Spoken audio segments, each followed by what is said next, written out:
नमस्कार दोस्तों, आप लोगों का नोट्सबुक IAS में स्वागत है। मैं यश कुमार आज आप लोगों के लिए BPSC 64वीं और CDPO, जैसा कि आप लोग जानते हैं इस समय भी फार्म आया है और 18 तारीख आपका लास्ट डेट है।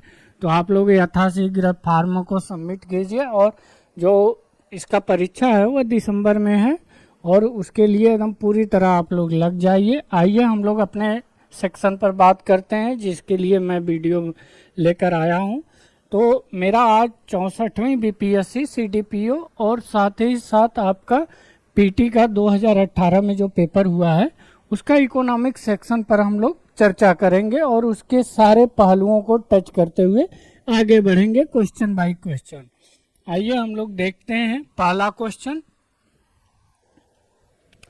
पहला क्वेश्चन आपका है, भारत में कृषि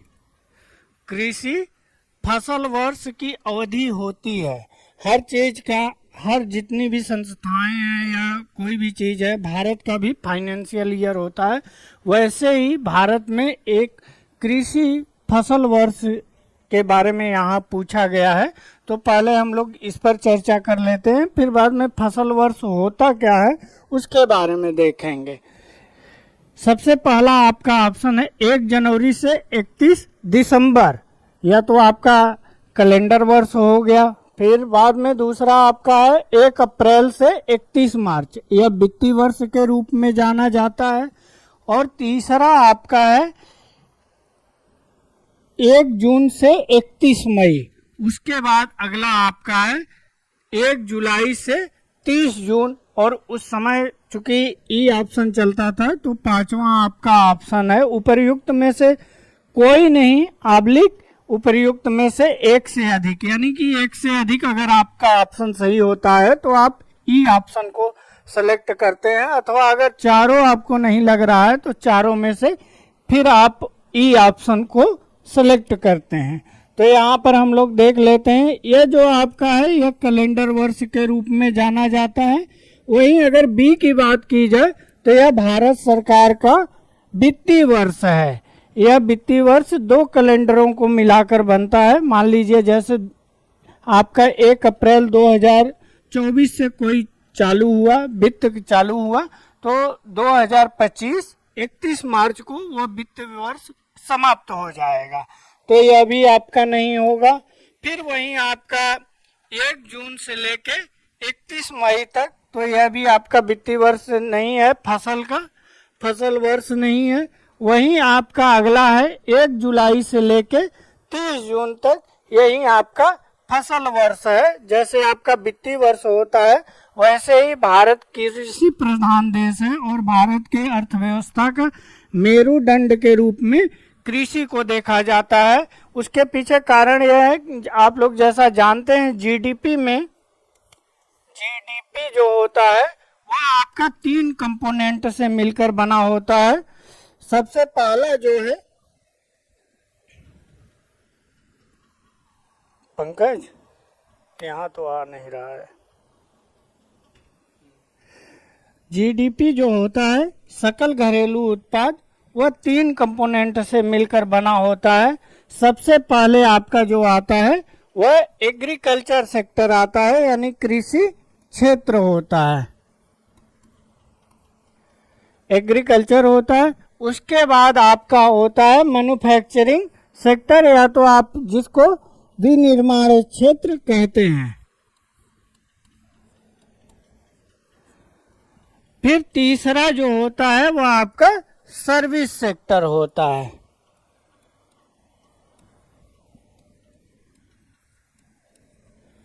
सर्विस सेक्टर होता है, क्योंकि एग्रीकल्चर का आपका सबसे महत्वपूर्ण योगदान जो होता है वह आपका अर्थव्यवस्था में, भारतीय अर्थव्यवस्था में मेरुदंड के रूप में कहा जाता है। क्योंकि अप्रत्यक्ष या प्रत्यक्ष रूप से वर्तमान समय में देखा जाए तो करीब आपके 40 से 45% जनसंख्या जो है उसकी निर्भरता होती है, और इसी चलते इसमें आपका छिपी बेरोजगारी या अप्रच्छन्न बेरोजगारी होती है। अप्रच्छन्न बेरोजगारी का तात्पर्य यही है कि जो मान लीजिए एक परिवार के लोग हैं, अगर परिवार में 10 सदस्य हैं और जो फील्ड है वो फील्ड मान लीजिए 1 हेक्टेयर या 1 एकड़ फील्ड है, उसमें 5 लोगों की आवश्यकता है। अगर 5 लोगों के जगह 10 लोग काम कर रहे हैं तो इसी को आपका प्रच्छन्न बेरोजगारी या छिपी हुई बेरोजगारी के रूप में जाना जाता है, क्योंकि इनका जो आपका मार्जिनल जो प्रोडक्टिविटी है यह आपका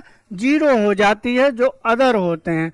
तो यहाँ पर हम लोग फिर टॉपिक पर चलते हैं। एग्रीकल्चर सेक्टर है और एग्रीकल्चर सेक्टर में जिस वर्ष मानसून अच्छा आता है उस वर्ष फसल का उत्पादन जैसे बढ़ता है वैसे ही डिमांड बढ़ जाता है, और जब डिमांड बढ़ता है तो आपका जो मैन्युफैक्चरिंग सेक्टर है यह भी बूम करता है, और साथ में आपका एग्रीकल्चर सेक्टर भी बूम करता है। अगर जिस किसी वर्ष सूखा या अन्य कोई प्राकृतिक आपदा आता है जिससे कृषि आपका प्रभावित होता है तो उसके चलते आपके सारे सेक्टर जो हैं सभी सेक्टर का जो एक ग्रोथ है वह बिगड़ जाता है। तो हम लोग यहाँ पर जो देखे हैं वह आपका 1 जुलाई से लेके आपका 30 जून तक, इसमें आपका जो सम्मिलित होता है वह तीनों फसलें सम्मिलित होती हैं। सबसे पहला जो अगर बात किया जाए तो आपका खरीफ का फसल होता है। खरीफ का फसल जो होता है उसकी जो बुआई होती है वह जून से जुलाई महीने में होती है, और उसकी जो कटाई होती है यानी कि जैसे धान का फसल है, वर्तमान समय में आपका धान इस समय रोपाई हो गई है तो वह क्या है आपका खरीफ का फसल है। और खरीफ का फसल जब इसकी बुआई होती है आपका जून से जुलाई महीने में, और इसकी कटाई कब होगी? कटाई जो होती है वह नॉर्मली देखा जाता है अक्टूबर से नवंबर महीने में, यानी अब लगभग अगले महीने से या अभी आप देखेंगे तो जो फसलें वर्तमान समय में होती हैं धान की वो 60 दिन पर भी वह तैयार हो जा रही हैं। तो इसलिए ये चक्र जो है हल्का फुल्का आगे पीछे हो जाता है। तो आपका अक्टूबर से नवंबर में कटाई चालू हो जाता है। उसके बाद आपका आता है रबी का फसल। रबी का फसल मतलब आपका अक्टूबर से लेके दिसंबर तक उसमें बुआई होती है। जो लोग लेट में फसल कटाई करते हैं खरीफ का, वो लेट में अपना गेहूं या जौ या जो भी रबी की फसलें होती हैं उसको लेट में बोते हैं, और फिर उसकी जो कटाई होती है वो आपका मार्च से अप्रैल महीने में होती है। फिर रबी का फसल जब तैयार हो जाता है उसकी कटाई हो जाती है तो जायद की फसलें लगाई जाती हैं। जायद की फसलें जो मैक्सिमम होती हैं वो आपकी सब्जी वाली फसलें होती हैं, या तो जो बहुत ही रिच आपकी जैसे पानी वाली होती हैं तरबूज वरबूज, उसकी खेती की जाती है उस महीने में। तो आपका यहाँ पर जो आपका सही उत्तर है या आपका डी सही उत्तर है। आइए हम लोग अगले प्रश्न पर चलते हैं। आपका दूसरा प्रश्न है, निम्नलिखित में से कौन सा एक 20वीं शताब्दी के 60वें दशक के अंतिम दौर में हरित क्रांति की प्राकृतिक का सबसे उचित वर्णन है? पांचों ऑप्शन आपका दिया गया है, उसमें से एक सही ग्रीन रिवॉल्यूशन के बारे में वर्णन करता है। हम लोग सबसे पहले ऑप्शन देखेंगे, फिर ग्रीन रिवॉल्यूशन क्या होता है उसके बारे में चर्चा करेंगे। तो यहाँ पर सबसे पहला आपका ऑप्शन ए है, वह हरी सब्जियों की अत्यधिक खेती। बी ऑप्शन चलते हैं गहन कृषि जिला कार्यक्रम, और फिर बाद में उच्च उपज किस्म कार्यक्रम। फिर उसके बाद आपका डी ऑप्शन है बीज उर्वरक जल तकनीकी। ई ऑप्शन आपका है। अगर आपको जैसे लग रहा है कि ऊपर के चारों ऑप्शन नहीं है तो आप ई ऑप्शन सेलेक्ट करेंगे, लेकिन उससे पहले हम लोग देख लेते हैं। तो सबसे पहला जो हरित क्रांति था, हरित क्रांति आपका 1965-66 में आया था, और इसको भारत में जो जनक थे इसके एम.एस. स्वामीनाथन थे। अभी कुछ समय पहले उनका देहावसान या स्वर्गवास हो गया है। तो वहीं आपके और इस साल का जो भारत रत्न जो दिया गया है उसमें आपके एम.एस. स्वामीनाथन जी भी सम्मिलित हैं, और उनको भारत में ग्रीन रिवॉल्यूशन का मतलब यही होता है फसल के उत्पादन बढ़ाने से तात्पर्य है। जो मान लीजिए 1950-60 में आपका 50 मिलियन टन होता था, उसमें एक बैग 5 से 6 गुना वृद्धि हो गई थी इस ग्रीन रिवोल्यूशन के तहत। तो इसमें जो सबसे बड़ा प्रभाव पड़ा था वह बीज, उर्वरक, जल, तकनीकी का। और इसका जो सबसे, अगर एक क्षेत्र की बात की जाए तो जो हरियाणा, दिल्ली और पश्चिमी उत्तर प्रदेश वाले एरिया हैं, यहीं पर इसका प्रभाव सबसे ज्यादा देखा गया था। अगर बात किया जाए, यह 1965-66 में लॉन्च किया गया था और स्वामीनाथन थे। अगर विश्व लेवल पर देखा जाए तो मैक्सिको में रिसर्च किए थे नॉर्मन बोरलाग, उन्होंने गेहूं की फसल पर किए थे रिसर्च, और उसके थ्रू और वहीं बीज आपकी भारत में लाई गई थी, वहीं पर जो संक्रमण के द्वारा बनाई गई थी, तो वहीं बीज आया और भारत में इसका उपयोग किया गया और बहुत ज्यादा मात्रा में उपज बढ़ा। तो उसमें सबसे पहले जो बीज का चुनाव किया गया था उच्च उत्पादन देने वाले, और उर्वरक का जो खाद यूज होता है, यूरिया, डाई या अन्य पोटास, उसका भी प्रयोग बढ़ाया गया था। और इस पर जो आपके इन्वायरमेंटलिस्ट हैं, जो पर्यावरणविद हैं, वो कहते हैं कि द्वितीय विश्व युद्ध के समय जितनी भी रासायनिक चीजें बची हुई थी उसको अमेरिका के द्वारा पूरे विश्व में उसको खेतों में छिड़क दिया गया, जिससे बहुत निगेटिव प्रभाव पड़ा। यह बात कहीं ना कहीं सत्य है, लेकिन एक चीज आप इसके अगर सकारात्मक पहलू को देखें तो उस समय भूखमरी बहुत ज्यादा थी और उत्पादन बहुत कम था। तो अगर उर्वरक का प्रयोग किया गया, जिससे गरीबी से निकलने में भी बहुत महत्वपूर्ण योगदान था। भारत कहीं ना कहीं आपका ग्रीन रिवॉल्यूशन से पहले जो था वह अमेरिका या अन्य देशों से खाद्यान्न मंगाता था। वहीं जब ग्रीन रिवॉल्यूशन लॉन्च हुआ उसके बाद भारत खुद एक्सपोर्टर की श्रेणी में सम्मिलित हो गया। तो अगर बात किया जाए फिर जल की अगर बात की जाए तो जल, जहां इरिगेशन के साधन अच्छे थे वहां पर इसके जो प्रभाव थे वह बहुत अच्छे देखे गए। और जो हरियाणा आपका है, हरियाणा की बात किया जाए, हरियाणा प्रदेश की, और फिर आपका दिल्ली के इर्द गिर्द और पश्चिमी उत्तर प्रदेश, यूपी की बात करें तो यहाँ पर जो लैंड होल्डिंग थी लोगों के पास वह बहुत बड़े पैमाने पर थी। उसके पीछे कारण था कि प्रथम विश्व युद्ध के समय बहुत से लोग यहाँ, यह जो बेल्ट था यहाँ से वहाँ प्रथम विश्व युद्ध में पार्टिसिपेट किए थे अंग्रेजी सेना के साथ होकर। तो ये लौटे तो उन्हें जो विदेशी मुद्रा मिला उसके थ्रू वह बहुत ज्यादा मात्रा में खेतों में इन्वेस्ट किए, यानी फील्ड खरीदे, और फील्ड खरीदे तो इसलिए यह क्षेत्र जो है आपका दिल्ली का वह ज्यादा समृद्ध हो गया।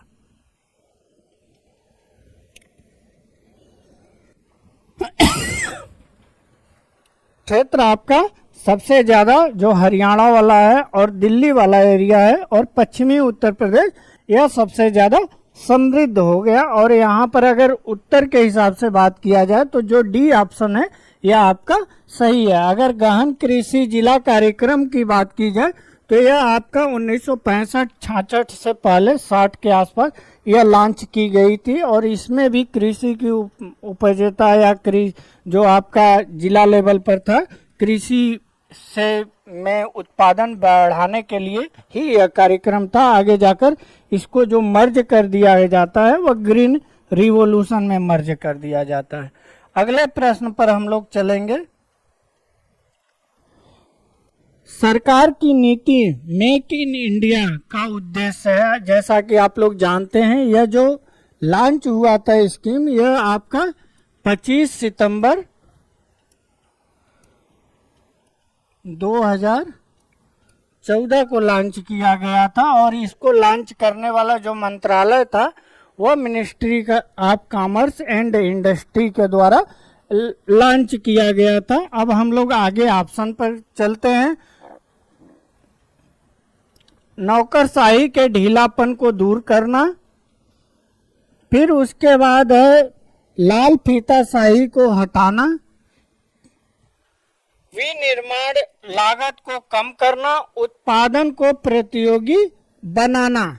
तो नौकरशाही जो होता है उसमें ढीलापन जो है उसको और फ्लेक्सिबल करना था, यह भी इस योजना का उद्देश्य था। वहीं आपका लाल फीताशाही, यानी मान लीजिए यह एक मोनार्की का शब्द है, मोनार्की का मतलब राजशाही शब्द है। तो उसमें क्या किया गया था कि कोई भी फरमान जारी कर दी जाती थी तो उसमें कोई सुधार करने की गुंजाइश नहीं रहती थी। तो इसी के आधार पर कहा गया कि कोई भी नीतियां हैं जो सरकार के द्वारा है उसको समाप्त किया जाएगा, हटाया जाएगा।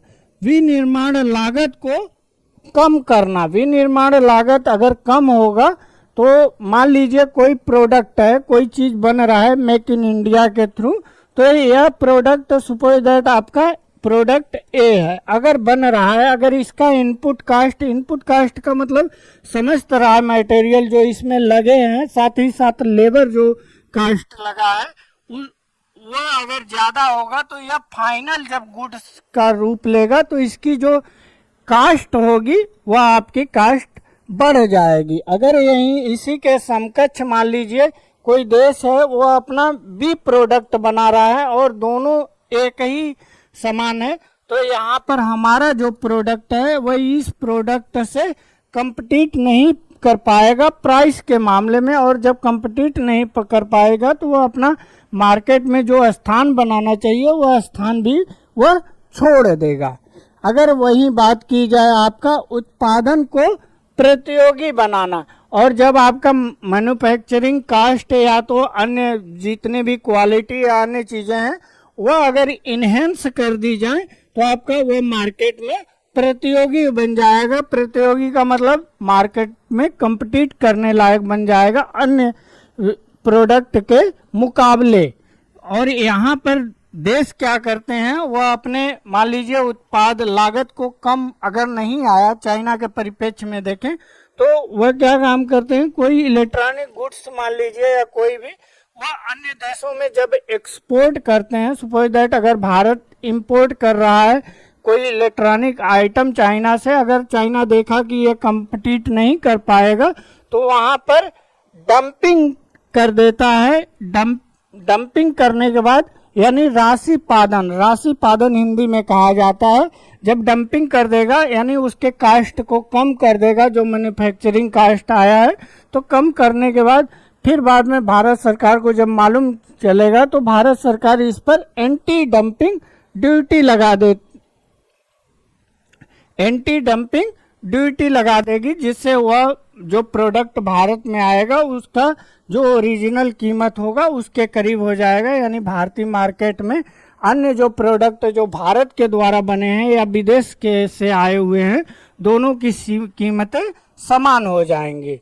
और यहीं पर बात किया जाए मेक इन इंडिया जो आपका आया था 25 सितंबर 2014 को आया था, और यह कहीं ना कहीं 2008 के जो मैन्युफैक्चरिंग पॉलिसी थी उसी का ही एक नवीनतम रूप था। उसमें हल्का फुल्का बदलाव करके नई गवर्नमेंट, जब मोदी गवर्नमेंट 0.1 आई तो उन्होंने इन्हें मेक इन इंडिया लॉन्च किया। आप लोग देखते होंगे बहुत सारे औजार से बने हुए शेर का रहता है, तो वो मेक इन इंडिया का ही सिंबल है। और इसमें एक और आपका कंपोनेंट जो शामिल था वही ईज ऑफ डूइंग बिजनेस, जो कि वर्ल्ड बैंक के द्वारा जारी किया जाता है, उसमें भी सुधार करना था। आइए हम लोग अगले प्रश्न पर चलते हैं। अगले प्रश्न पर हम लोग चलते हैं, निम्न में से कौन सा एक औद्योगिक विकास के लिए प्रोत्साहन नहीं है। मतलब एक दिया गया है जो औद्योगिक इंडस्ट्रियल डेवलपमेंट के लिए आवश्यक नहीं है। पहला आपका है मेक इन इंडिया, फिर उसके बाद बी आपका ऑप्शन है ईज ऑफ डूइंग बिजनेस, फिर सी आपका ऑप्शन है स्टार्टअप इंडिया, और डी आपका है डिजिटल इंडिया, और ई आपका ऑप्शन है उपर्युक्त में से कोई नहीं आबलिक एक से अधिक। तो यहाँ पर जो आपका सही उत्तर है, अगर औद्योगिक विकास की बात की जाए तो यह जितने भी चर आपके हैं चारों, यह चारों आपके औद्योगिक विकास के लिए महत्वपूर्ण कारक हैं। यानी इस आधार पर देखा जाए तो यह आपका उपर्युक्त में से एक से अधिक होगा। अगर वहीं बात किया जाए मेक इन इंडिया, तो भारत में जो इंडस्ट्री है इसे बढ़ावा देने की बात करता है। अगर वहीं ईज ऑफ डूइंग बिजनेस है कि आपका जो व्यापार करने की जो चीजें हैं उसको व्यवसाय करने की उसको ज्यादा से ज्यादा सुगम और सरल बनाने की बात करता है और यह विश्व बैंक के द्वारा जारी किया जाता है। स्टार्टअप इंडिया, मान लीजिए कोई नए उद्योग स्थापित कर रहा है, स्मॉल मीडियम इंटरप्राइजेज, उससे भी छोटे, तो यहाँ पर इसके अंतर्गत यह कहा गया कि हम प्रोत्साहन राशि देंगे, यानी कि यह भी आपका औद्योगिक विकास के लिए महत्वपूर्ण अंग है। अगर वहीं बात की जाए डिजिटल इंडिया, तो डिजिटल इंडिया भी कहीं ना कहीं प्रत्यक्ष या अप्रत्यक्ष रूप से औद्योगिक विकास का ही एक कारक है। आइए हम लोग अगले प्रश्न पर चलते हैं। केंद्र सरकार द्वारा राज्य तथा स्थानीय निकायों को पूंजीगत परिसंपत्ति के विकास के लिए दिया गया अनुदान केंद्रीय बजट में किसके अंतर्गत वर्गीकृत किया जाता है? आपका पहला आपका ऑप्शन है राजस्व व्यय, फिर उसके बाद है पूंजीगत व्यय, आकस्मिक व्यय, और आपका डी ऑप्शन है परिकल्पित व्यय, और ई ऑप्शन आपका है उपर्युक्त में से कोई नहीं आब्लिक एक से अधिक। अगर एक से अधिक आपको ऑप्शन लग रहा है तो आप ई ऑप्शन सेलेक्ट करेंगे। तो यहाँ पर जो सही आपका उत्तर है यह आपका राजस्व व्यय है। राजस्व व्यय यानी कि वह व्यय जिसकी कोई लायबिलिटी नहीं होती है, ऐसे व्यय को आप राजस्व व्यय के अंतर्गत रखते हैं। और जो स्थानीय राज्य सरकार और स्थानीय निकायों को जो पूंजीगत परिसंपत्तियों के विकास के लिए पैसा दिया जाता है यह आपका राजस्व व्यय के अंतर्गत रखा जाता है। अगर बात किया जाए राजस्व व्यय क्या होता है, तो यह एक प्रकार का सार्वजनिक व्यय होता है और इसके अंतर्गत आपकी नई सार्वजनिक संपत्तियां, जैसे मान लीजिए आपका अस्पताल हो गया, या तो आपकी पुल हो गए, ब्रिज हो गई, सड़क हो गए, या तो स्कूल हो गए, इन सब की स्थापना के लिए आपका केंद्र सरकार अपनी जो आपका बजट जारी करती है उसकी बजट के थ्रू राज्य सरकारें अथवा स्थानीय निकायों को देती है। वहीं आपका राजस्व व्यय के अंतर्गत आप रखेंगे तो जो आपका वेतन, पेंशन इत्यादि जो चीजें दी जाती हैं वह भी आपका राजस्व व्यय के अंतर्गत उसे भी आपका रखा जाता है। आइए हम लोग अगले प्रश्न पर चलते हैं। राष्ट्रीय बचत पत्र कमेंट बॉक्स में करिए और यह बतलाइए कि यह राष्ट्रीय बचत पत्र जो है वह किन किन संस्थाओं या किस संस्था के द्वारा जारी किया जाता है, कि बिक्री से प्राप्त हुई राशि भारत सरकार के किस खाते में जमा होती है। आपका पहला आपका ऑप्शन है भारत की समेकित निधि, प्रधानमंत्री राष्ट्रीय राहत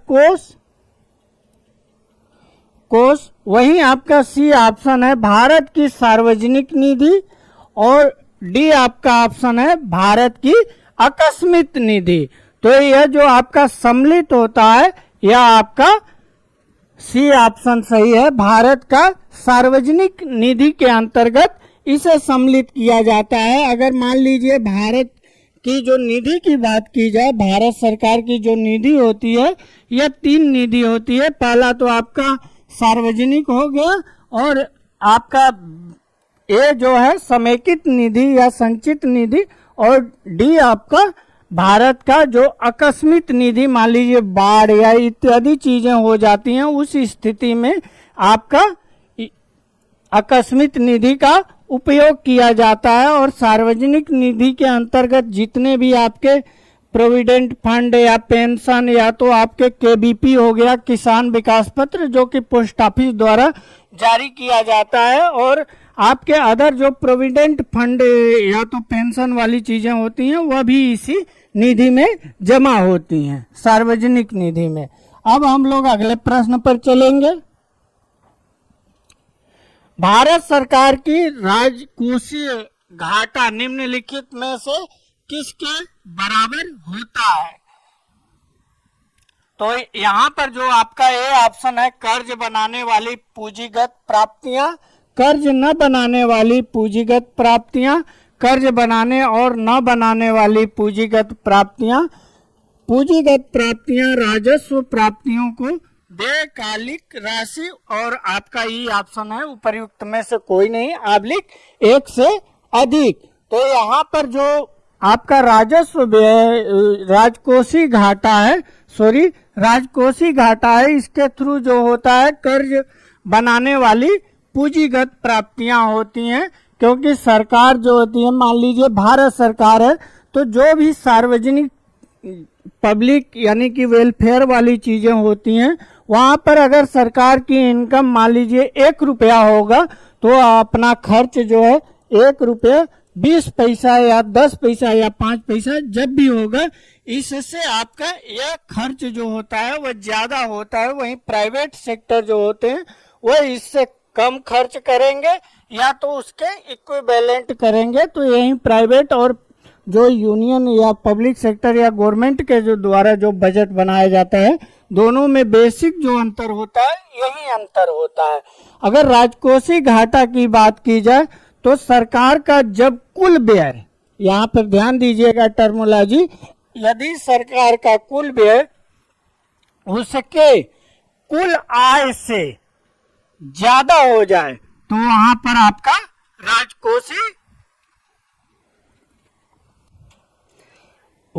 आपका राजकोषीय घाटा होता है।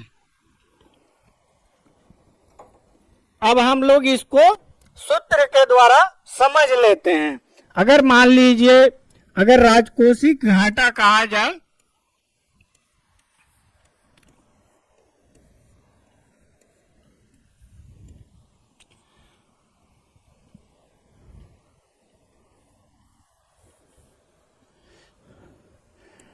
फिजिकल डेफिसिट की बात की जाए,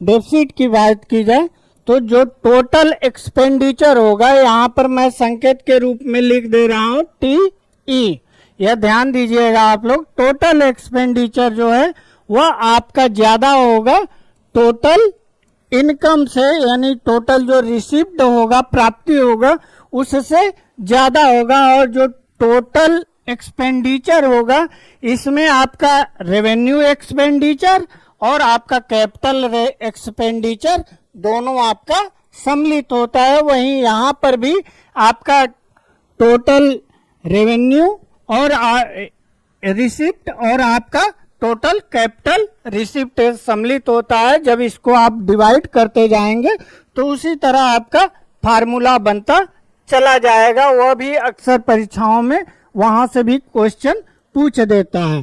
तो आप लोग कमेंट बॉक्स में करेंगे तो जितने घाटे होते हैं उसको हम डिटेल में एक दिन लेते आएंगे, क्योंकि परीक्षा के लिहाज से अगर देखा जाए तो यह बहुत ही बेसिक और बहुत ही महत्वपूर्ण यह चीजें होती हैं।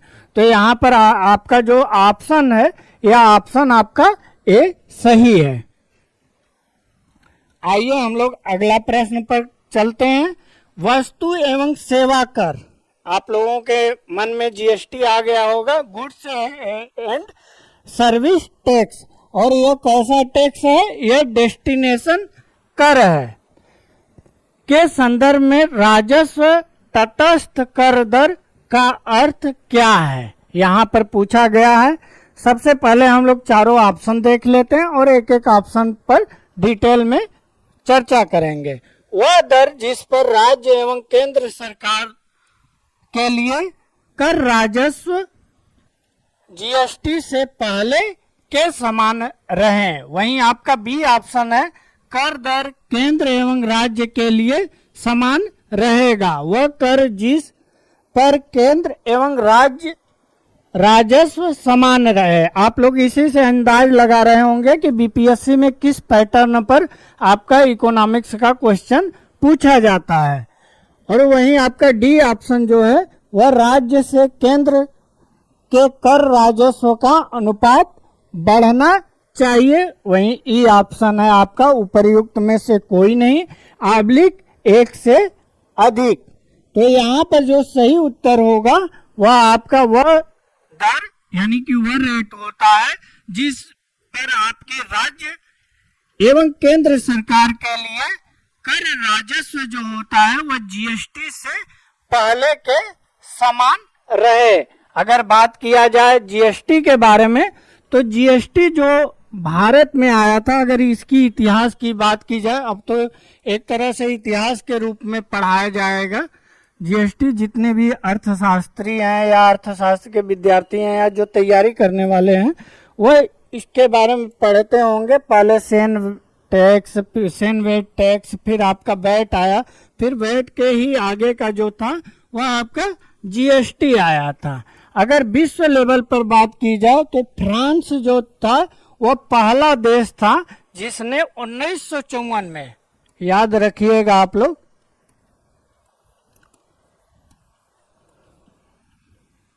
फ्रेंड, 1954 में आपका सबसे पहले जीएसटी लॉन्च किया जाता है। वहीं जब भारत की बात हुई, और कई देशों में यह सफल मॉडल भी रहा और कई देशों में यह सफल मॉडल भी रहा, क्योंकि अपोजिशन में जो लीडर हैं वो इसे गब्बर सिंह टैक्स भी कहते हैं, क्योंकि इससे आने के बाद महंगाई काफी बढ़ी है। और अगर महंगाई पर देखा जाए तो अदर कारक भी होते हैं, जैसे इस समय युद्ध हो रहा है उससे भी सप्लाई चेन प्रभावित है। उससे पहले कोरोना का काल था, वह भी सबसे बड़ा। लेकिन जीएसटी कहीं ना कहीं एक तरह से भारत में अभी अगर अर्थशास्त्री के रूप में देखा जाए तो पूरी तरह से मैं सहमत नहीं हूं कि यह सफल है। अगर वहीं भारत की बात की जाए तो 2004 में इसके लिए एक कमेटी गठित की गई थी। विजय केलकर जो बहुत अच्छे अर्थशास्त्री थे, उन्हीं के देखरेख में, तो उन्होंने रिकमेंड जीएसटी के बारे में किया था, क्योंकि सरकारों में उपापोह की स्थिति होती है, क्योंकि यह इनडायरेक्ट टैक्स होता है, अप्रत्यक्ष कर होता है, और ये इससे जनता जो होती है, आम पब्लिक, वह एकदम डायरेक्ट प्रभावित होती है। अगर बात किया जाए जो बेगर हैं, भीख मांगने वाले लोग हैं, वह भी इस टैक्स के दायरे में आ जाते हैं। फॉर एग्जाम्पल, अगर मान लीजिए रोड साइड में कोई एक भिखारी है, वह दिन भर पैसा मांगा और शाम को जब घर लौटने लगा, तो घर लौटने या कहीं अपना झोपड़ी में जाने लगा, तो जाने से पहले अगर मान लीजिए वह खाना नहीं बना रहा है तो वह एक ब्रेड का जो पैकेट खरीद रहा है, अगर एक ब्रेड का पैकेट खरीद रहा है तो वह कहीं ना कहीं वह जीएसटी यानी कि टैक्स सरकार को दे रहा है। आप जितने भी ये पुल या जितनी भी चीजें आप बनता हुआ देखते हैं सार्वजनिक क्षेत्र में, वह कहीं ना कहीं आपके टैक्स के ही पैसे से जो आता है उसी से ही भरपाई किया जाता है। और टैक्स में यह होता है कि अगर आप मान लीजिए टैक्स दे रहे हैं तो ऐसा नहीं कि आप उस चीज का उपयोग करेंगे, हो सकता है आप टैक्स दे रहे हो तो वह कहीं और उसका यूज किया जा रहा हो। तो यहाँ पर आपका जीएसटी आता है। फिर उसके बाद इस पर काफी लंबे समय तक वाद विवाद होता रहा। फिर उसके बाद 1 जुलाई, या ध्यान दीजिएगा आप लोग डेट, 1 जुलाई 2017 को जो आपके स्वर्गीय पूर्व राष्ट्रपति जी थे प्रणब मुखर्जी जी, उन्होंने मध्य रात्रि में इसे लॉन्च किया था। किस राज्य को छोड़ के? आपका जम्मू कश्मीर को छोड़ के, क्योंकि उसके लिए आप लोग जानते हैं एक विशेष आर्टिकल था, आर्टिकल 370, चूंकि वर्तमान समय में उसकी कुछ धाराओं को निष्प्रभावी कर दिया गया है। तो अगर आप कोई चीज लॉन्च होगा तो इसी एक ही बार संपूर्ण भारत में लॉन्च हो जाएगा। तो आपका जो जम्मू कश्मीर है, जम्मू कश्मीर में आपका 8 जुलाई को यह लॉन्च किया गया था, और 2017 में ही। आइए हम लोग अगले प्रश्न पर चलते हैं। निम्न में से कौन सा एक संघीय बजट, संघीय बजट का मतलब यूनियन बजट, जो भारत सरकार के वित्त मंत्रालय द्वारा इसे हर साल वित्तीय वर्ष के लिए लागू किया जाता है। 2017-18 के अभिष्ट उद्देश्य में सम्मिलित नहीं है। हर जो बजट लॉन्च किया जाता है उसका एक दृष्टिकोण होता है, नजरिया होता है। सरकार को दूरदृष्टि भी लॉन्ग टर्म के लिए भी होता है और एक शॉर्ट टर्म और मीडियम टर्म की योजनाओं को नजरिए में रखते हुए यह बजट बनाया जाता है। तो वही हम लोग देखेंगे कौन सा योजना, इसमें कौन सा एक उद्देश्य आपका नहीं है। भारत को रूपांतरित करना, भारत को स्वच्छ करना, भारत को शिक्षित करना, भारत को ऊर्जावान करना। और आपका अगर आपको लगे कि चारों ऑप्शन में कोई नहीं है तो आप ये ऑप्शन सेलेक्ट कर सकते हैं। क्योंकि आप 2024 में परीक्षा देने जा रहे हैं तो अब यह जो ऑप्शन है, इस ऑप्शन को बिहार लोक सेवा आयोग ने इसे हटा दिया है। तो अब आप चारों ऑप्शन में देखेंगे कौन सा सही है। क्योंकि हम लोग 2018 के प्रश्न हल कर रहे हैं, इसलिए हम लोग पांचों ऑप्शन पर चर्चा करेंगे।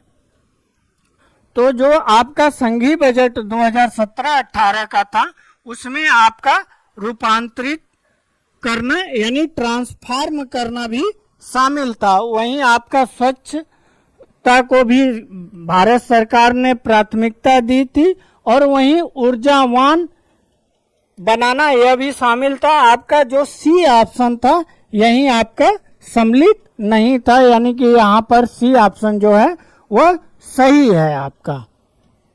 आइए हम लोग अगले प्रश्न पर चलते हैं। अगला 10वां प्रश्न आपका है भारत सरकार के नीति आयोग। अब आप लोगों के दिमाग में चलने लगा होगा कि नीति आयोग क्या होता है। क्योंकि अगर परीक्षा के समय रिवाइज कर रहे होंगे तो आप लोग भली भांति जानते होंगे कि नीति आयोग क्या होता है। और मैं उसमें एक कुछ फैक्ट और कंसेप्ट जोड़ते हुए आगे बढ़ूंगा ताकि आप लोगों का रिवीजन हो जाए कि नीति आयोग होता क्या है, इसके पूर्व कौन सा इसके जगह आयोग था और उसकी स्ट्रक्चर कैसी थी, कैसे वह काम करता था। जो आर्थिक नीति निर्धारण का चिंतक समूह यानी थिंक टैंक है, में नीति का पूरा नाम क्या है? यह जो पहला आपका है नेशनल इंटरनल ट्रेड इंफॉर्मेशन, राष्ट्रीय आंतरिक व्यापार सूचना, यह भी ध्यान हम लोग रखेंगे। बी ऑप्शन है national institution for transforming India, Bharat राष्ट्रीय भारत परिवर्तन संस्थान। वहीं आपका सी ऑप्शन है नेशनल इंटीग्रेटेड ट्रीटी इंस्टीट्यूट, राष्ट्रीय समेकित संधि संस्थान। ट्रीटी का मतलब संधि, जब 2, 3 या बहुत देश मिलकर कोई ट्रीटी करते हैं तो वह आपका वहीं आपकी संधि होती है। जैसे नाटो है तो वह भी एक ट्रीटी के थ्रू उसका ओरिजिन हुआ था 1949 में। आपका वहीं डी है नेशनल इंटेलेक्चुअल ट्रेनिंग इंस्टीट्यूट, राष्ट्रीय बौद्धिक ट्रेनिंग संस्थान। ई ऑप्शन आपका है उपयुक्त में से कोई नहीं, आवलिक एक से अधिक। तो यहाँ पर जो पहला ऑप्शन है यह भी आपका नहीं होगा और बी आपका ऑप्शन है यही आपका सही है। National institute for transforming India NITI Aayog का पूरा नाम था है। और वहीं आपका सी भी आपका नहीं होगा। चूंकि हमें उत्तर मिल गया तो हम लोग समय न गवाते हुए इस पर हम लोग चर्चा कर लेते हैं। नीति आयोग जो था वह आपका 1 जनवरी, ये डेट याद रखिएगा, 1 जनवरी 2015 को यह लागू हुआ था। और यह किस पंचवर्षीय योजना के मध्य में ही लागू हुआ था? वह आपका 12वीं पंचवर्षीय योजना थी, जिसका समय अवधि जो था वह आपका 2012 से लेकर 17 तक था। तो 17 से पहले ही आपका 2015 में योजना आयोग को, और योजना आयोग जो था आपका, योजना आयोग जो था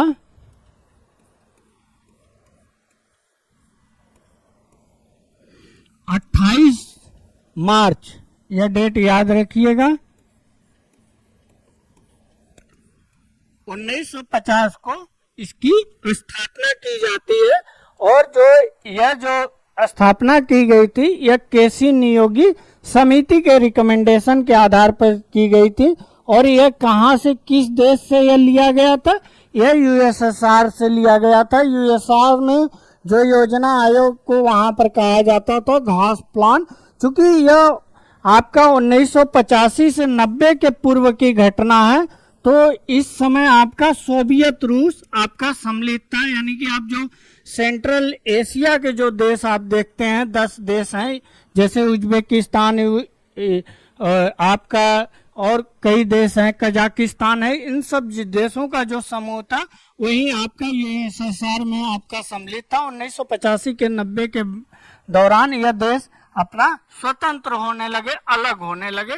तो वर्तमान समय में आपका रूस है, तो वहीं पर आपका घास प्लान के रूप में जाना जाता था। तो वहीं से जो स्ट्रक्चर था वही स्ट्रक्चर भारत में लॉन्च कर दिया गया और यह अपना जो कार्य प्रारंभ किया था, पहली पंचवर्षीय जो लागू हुई थी आपकी 1 अप्रैल 1951 से 1956 तक 31 मार्च 1956, जब कोई इकोनॉमिक्स का इंटरव्यू या इकोनॉमिक्स वाले एक्सपर्ट जब बैठे रहते हैं तो वो यहाँ पर पूछ देते हैं कि जब योजना आयोग आपका बना 28 मार्च को, तो यह क्यों नहीं आपका 3 दिन ही बाद योजना लॉन्च कर दी गई?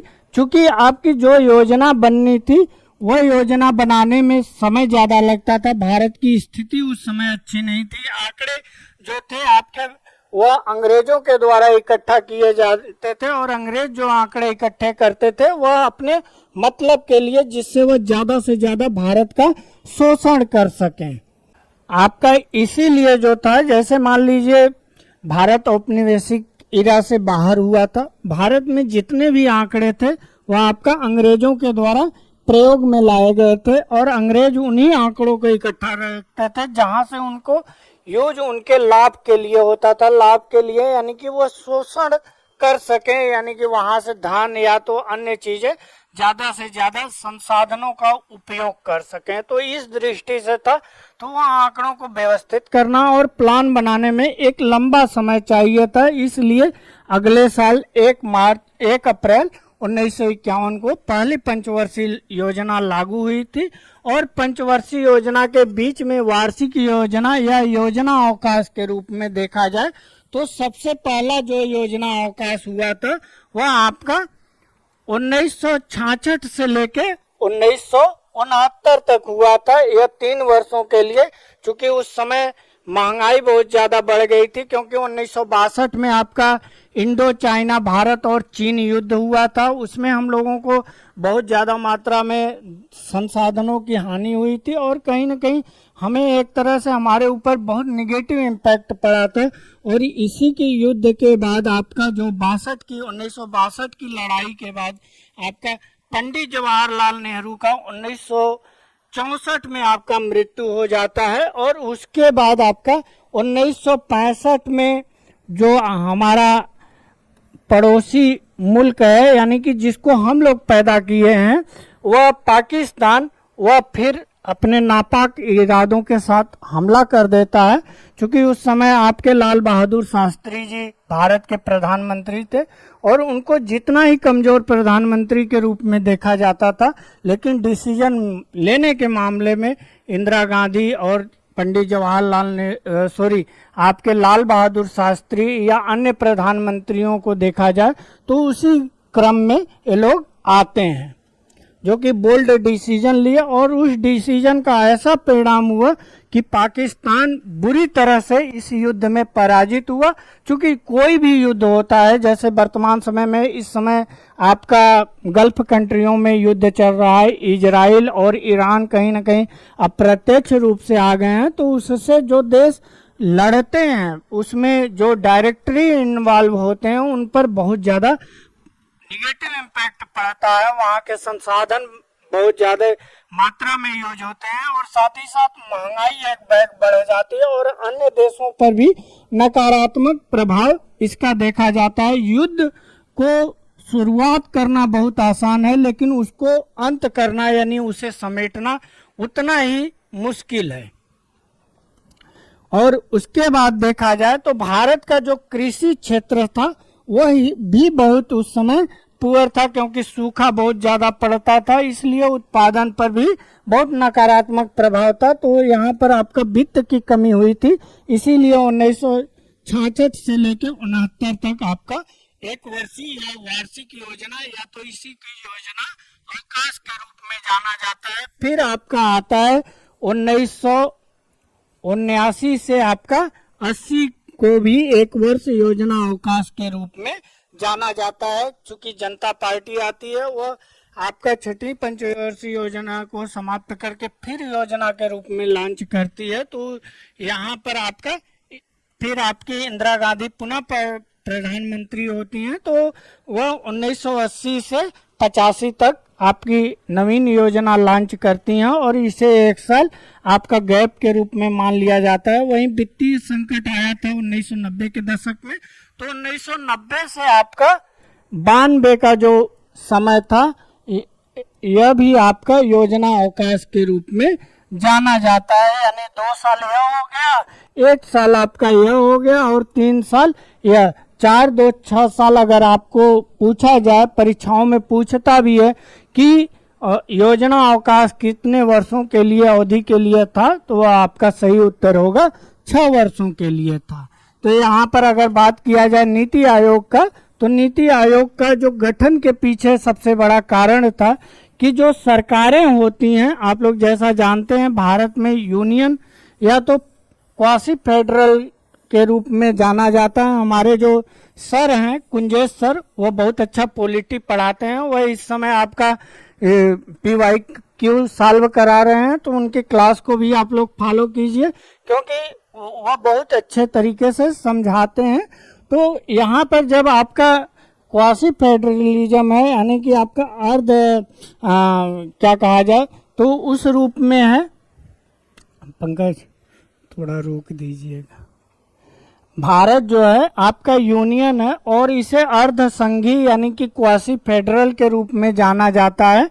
और जो राज्य सरकारें होती हैं, जैसे मान लीजिए सुपरडेट, केंद्र में कोई और पार्टी की सरकार है और राज्य में कोई पार्टी की और सरकार है, तो वहाँ पर जो राज्य सरकारें होती हैं वो विरोध करती हैं कि जो योजना आयोग करती थी कि जो योजना आयोग ग्रांट देता है वो ग्रांट बायस होता है, वो अपने राज्यों को, जो कि उनके राज्य हैं जहाँ पर उनकी सरकारें हैं, वहाँ पर ज्यादा देता है और अन्य राज्यों में कम देता है। इसलिए आपका यहाँ पर योजना आयोग को समाप्त करके 1 जनवरी, यह डेट याद रखिएगा, 1 जनवरी 2015 को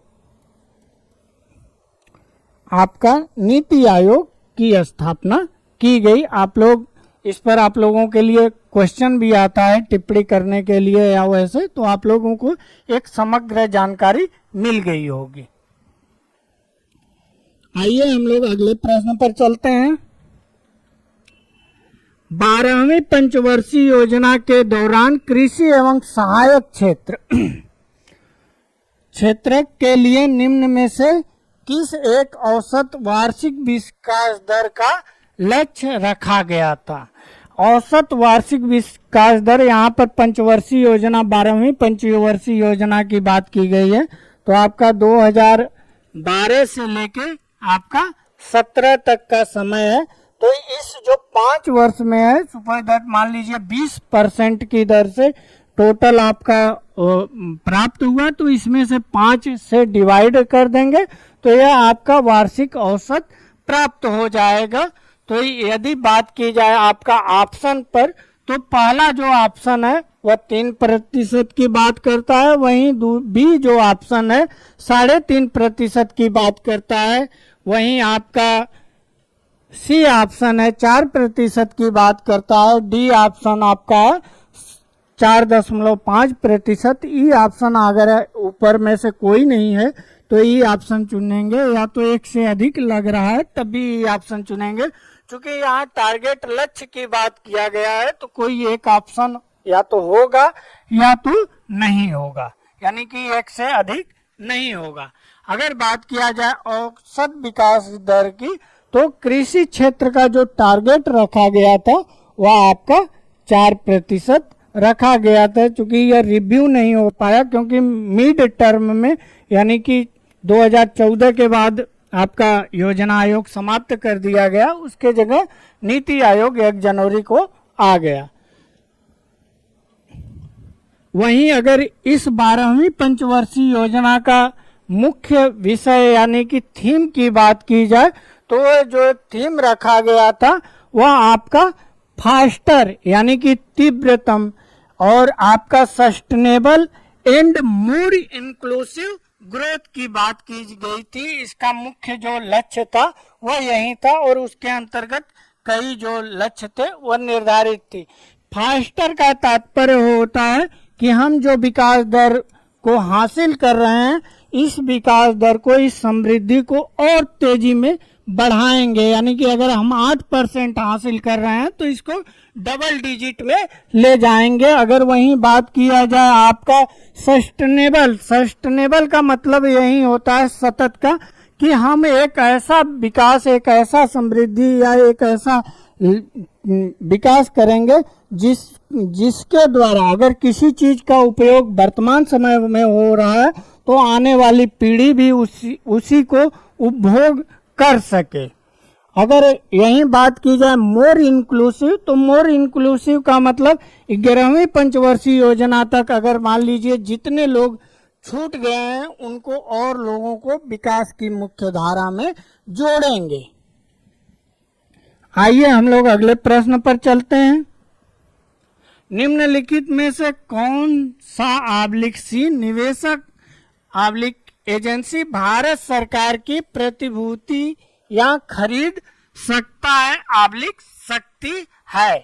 तो यहाँ पर पहला आपका ऑप्शन है रिजर्व बैंक ऑफ इंडिया, फिर उसके बाद है व्यक्ति में आप भी सम्मिलित हो सकते हैं, और आपका वित्त प्रतिष्ठान जितनी भी फाइनेंशियल इंस्टीट्यूशन है उसकी बात भी कर रहा है।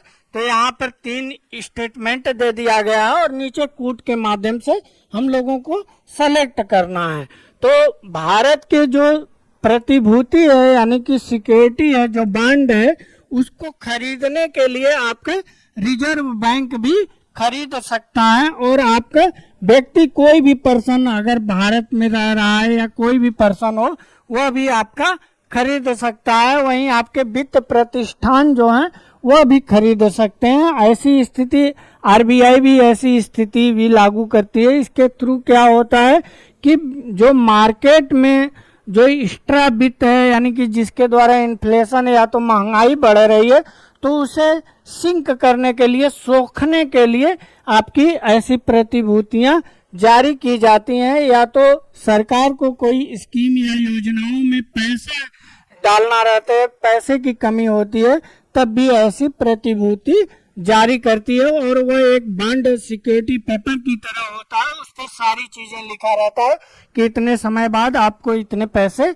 वापस किए जाएंगे, इतना ब्याज मिलेगा, और उस पर पूरी गारंटी की तरह रहता है। जैसे आप लोग देखते होंगे कहीं कोई पैसा देते हैं तो कोई व्यक्ति लिखवाता है कि किस पर्पज के लिए, क्या और कितने समय के लिए वापस करेंगे, सारी चीजें जानकारी होती है। तो ऐसी प्रतिभूति जो होता है वह भारत सरकार के द्वारा जारी किया जाता है, और इसमें तीनों जो वह है वह तीनों सम्मिलित होती हैं। रिजर्व बैंक, व्यक्ति भी सम्मिलित होते हैं, वहीं वित्त प्रतिष्ठान भी सम्मिलित होते हैं। तो अगर इस आधार पर आप लोग देखेंगे तो पहला जो ऑप्शन है यह भी नहीं होगा, बी ऑप्शन है यही आपका सही उत्तर है, क्योंकि तीनों स्टेटमेंट इसमें आ गए हैं।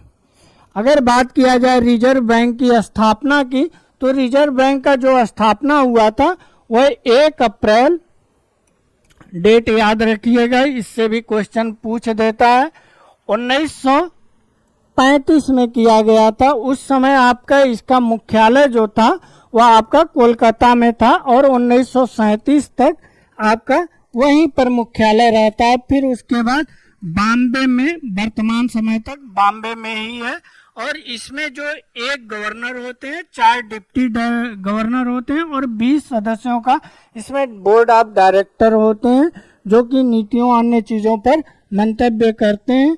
अगर वहीं बात किया जाए आरबीआई के द्वारा, आपका मॉनेटरी पॉलिसी कमेटी का गठन किया गया है और इसमें 3 सरकार के और 3 आपके आरबीआई के जो होते हैं वो सदस्य होते हैं, वो लोग सम्मिलित होते हैं। इसमें गवर्नर भी आरबीआई के होते हैं।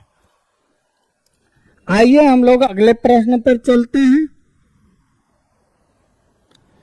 रिजर्व बैंक ऑफ इंडिया एक वित्तीय वर्ष में कितनी बार आर्थिक नीति की समीक्षा करती है?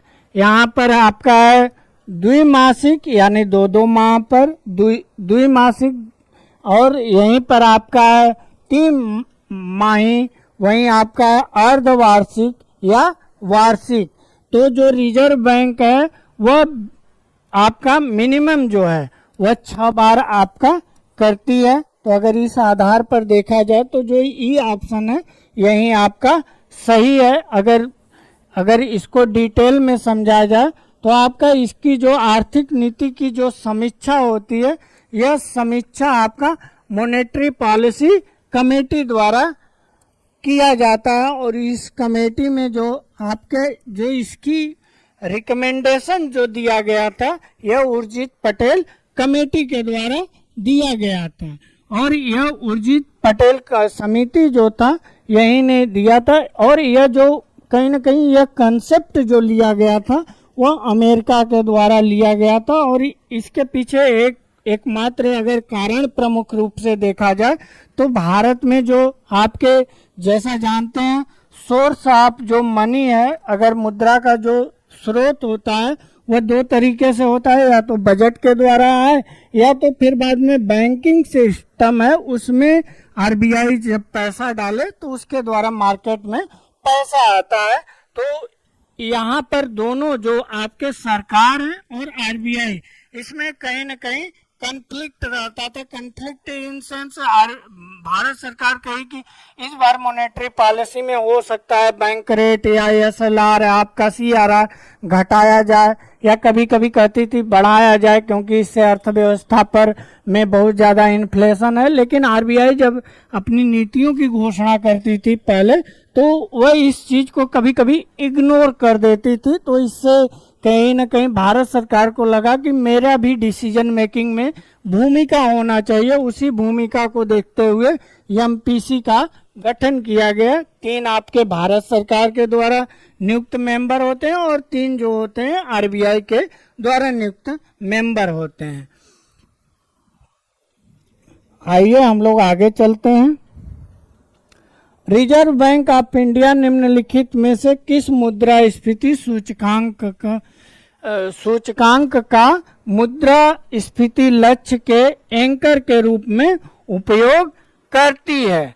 तो अगर इसकी बात की जाए तो यहाँ पर हम लोग चारों ऑप्शन देख लेते हैं। 4 और ई ऑप्शन आपका है WPI होल प्राइस इंडेक्स, जो थोक मूल्य सूचकांक हिंदी में जिसे कहा जाता है, वहीं जीडीपी अपस्फीति कारक, वहीं आपका है कंज्यूमर प्राइस इंडेक्स संयुक्त जो ज्वाइंट होता है उसकी बात की गई है। इसमें ग्रामीण शहरी दोनों सब मिला के होते हैं।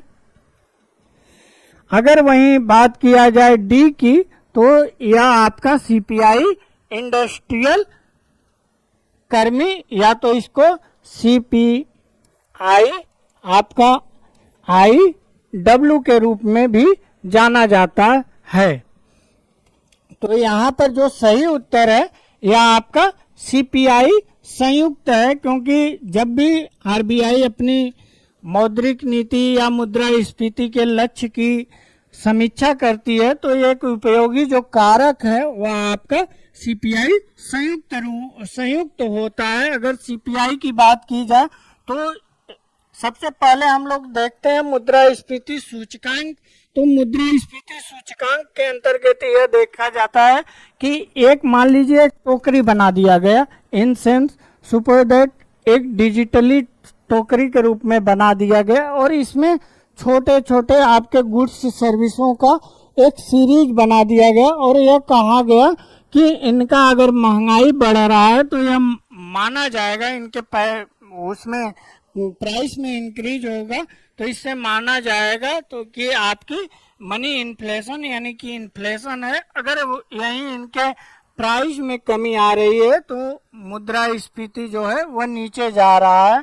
तो इस रूप में आपका परिभाषित किया जाता है और इसमें आपके एग्रीकल्चर जो वर्कर होते हैं उनको भी सम्मिलित किया जाता है और साथ ही साथ जो आपके औद्योगिक श्रमिक होते हैं और ग्रामीण मजदूर होते हैं सभी लोगों को इसमें सम्मिलित किया जाता है। आइए हम लोग अगले प्रश्न पर चलते हैं। यहाँ पर जो आपका सही उत्तर है यह आपका सी है। नई कार्य प्रणाली के अनुसार बैंक की उधार दर की गणना किस आधार पर की जाती है या आधारित है? आपका पहला है धन का औसत व्यय, वहीं आपका रेपो रेट है, फिर आपका धन का सीमांत व्यय, फिर उसके बाद है मुद्रा स्फीति। तो यहाँ पर हम लोग चारों ऑप्शन देखेंगे। चारों ऑप्शन देखने के बाद हम लोग देखेंगे कि कौन सा ऑप्शन सही है।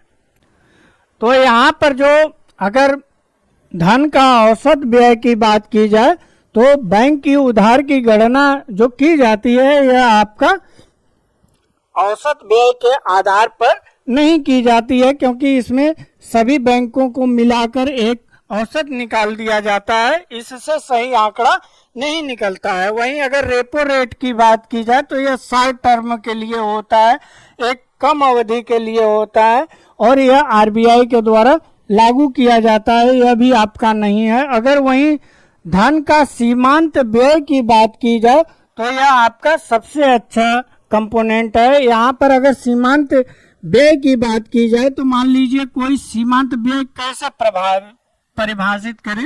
अगर सुपर दैट कोई इकाई है, अगर वह इकाई 10 प्रोडक्ट बना रही है, अगर 10 प्रोडक्ट के जगह 11वां प्रोडक्ट बना रही है तो इस दोनों के बीच में जो एक प्रोडक्ट बनाया गया उस पर कितना धन व्यय हुआ उसी को आपका सीमांत व्यय कहा जाता है और इसी को आपका बैंक की उधार दर, इसी आधार पर हम कह सकते हैं जो सर्वोत्तम आपका उत्तर है यह आपका धन का सीमांत व्यय है। अगले प्रश्न पर हम लोग चलते हैं। निम्न में से कौन सा एक मनरेगा का उद्देश्य है? मनरेगा आप लोग सुने होंगे, तो इसे गांव में कहा जाता है मन से रेंगा। रेंगा जो देहाती भाषा जैसे हम लोगों के बिहार में बोला जाता है, मन से रेंगा यानी आपका मन करे तो आप चलिए, न मन करे तो आप एक स्थान पर रुक जाइए। एक ऐसा योजना है और ये एक ऐसा योजना है कि इसमें कोई स्किल की जरूरत नहीं है इसके अंतर्गत, और इस योजना के बारे में हम लोग आगे जिक्र करेंगे। उससे पहले अगर हम देखें तो आपका पहला जो ऑप्शन आपका दिया गया है परिसंपत्तियों का निर्माण करना, वहीं बी ऑप्शन आपका है सूक्ष्म सिंचाई को प्रोत्साहित करना, वहीं सी आपका ऑप्शन है धन प्रबंधन, वहीं डी आपका ऑप्शन है ग्रामीण आय को बढ़ाना, वहीं ई ऑप्शन आपका है उपर्युक्त में से कोई नहीं / उपर्युक्त में से एक से अधिक। अगर यहाँ पर बात किया जाए तो मनरेगा जब भारत में लॉन्च किया गया तो इसमें यह कहा गया, यह सबसे पहले जो आया था 5 सितंबर को यह अधिनियम के रूप में बना और गजेट ऑफ इंडिया जो कानून मंत्रालय के द्वारा कोई भी चीजें जब बनती हैं, कोई प्रावधान किया जाता है, तो यह जब बना तो यह 5 सितंबर 2005 को, यह डेट याद रखिएगा, इस डेट को भी परीक्षाओं में पूछ दिया जाता है। और कभी कभी एक तरफ आपके योजना दे देता है तो दूसरी तरफ आपका वर्ष लागू वर्ष भी दे देता है या जारी वर्ष बनने का भी समय दे देता है। तो 5 सितंबर 2005 को यह अधिनियम के रूप में बना और यह योजना एक तरह से आपको रोजगार की गारंटी देता है कि एक परिवार में मान लीजिए कुछ सदस्य हैं तो उसमें से एक सदस्य या तो कोई भी सदस्य, मिनिमम एक सदस्य को, जो अनस्किल है उसे कुशलता की कोई जरूरत नहीं है, उसको भारत सरकार, यह पॉइंट आप लोग ध्यान दीजिएगा, भारत सरकार पूरे वर्ष में 100 कार्य दिवसों की क्या करेगी, उपलब्धता कराएगी। यह भारत सरकार गारंटी देती है इस अधिनियम के तहत। अगर आप कहें तो यहाँ पर रोजगार की गारंटी की बात की गई है। अगर इसको लागू करने की बात किया जाए तो लागू करने कौन मंत्रालय है, अगर गांव की बात आ गई तो ग्रामीण विकास मंत्रालय, जो भारत सरकार है, इसी के द्वारा 2005 में इसे गजट के रूप में प्रकाशित किया गया। और अगले वित्त वर्ष में, अगले साल यानी कि 2 फरवरी, ये डेट याद रखिएगा, 2 फरवरी 2006 को भारत के जो अति पिछड़े जिले थे, यानी कि जहां पर इनकम जो था बहुत अल्प मात्रा में, यानी कि निम्न इनकम था, वहां पर सबसे पहले लागू किया गया। फिर अगले साल आपका 2007-8 में इसको फिर 200 जिलों में लागू किया जाता है। फिर उसके बाद आपका अगले साल जो है वह संपूर्ण भारत में इसे लागू कर दिया जाता है, यानी कि 1 अप्रैल 2008 को जो बचे हुए जिले थे वहां हर जगह इसे लॉन्च कर दिया गया। और अगर इस योजना की बात की जाए तो यह योजना इतनी सफल थी कि इसने 2008 की मंदी को इनडायरेक्टली रूप में देखा जाए तो यह योजना की बहुत ही महत्वपूर्ण योगदान था। और जब यह योजना लॉन्च हुई उसके बाद आपका यह पहले नरेगा के रूप में जाना जाता था, national rural employment guarantee act अधिनियम। उसके बाद आपका 2 अक्टूबर, जैसा कि आप लोग जानते हैं, 2 अक्टूबर को 2 महापुरुष का जन्मदिन प्रत्येक वर्ष मनाया जाता है। 2 अक्टूबर 2009 को इसका नाम बदल के आपका क्या कर दिया जाता है, मनरेगा कर दिया जाता है। इसका नाम मनरेगा कर दिया जाता है। और उसके बाद यह योजना आज तक आपका लागू है। और इसमें बात किया जाए परिसंपत्तियों का निर्माण करना, तो यह भी इसका कहीं न कहीं इसके अंतर्गत था, क्योंकि रोड और तालाब, जितने भी कुएं, अन्य चीजें हैं, उसको बनाने के तहत इसमें योजना।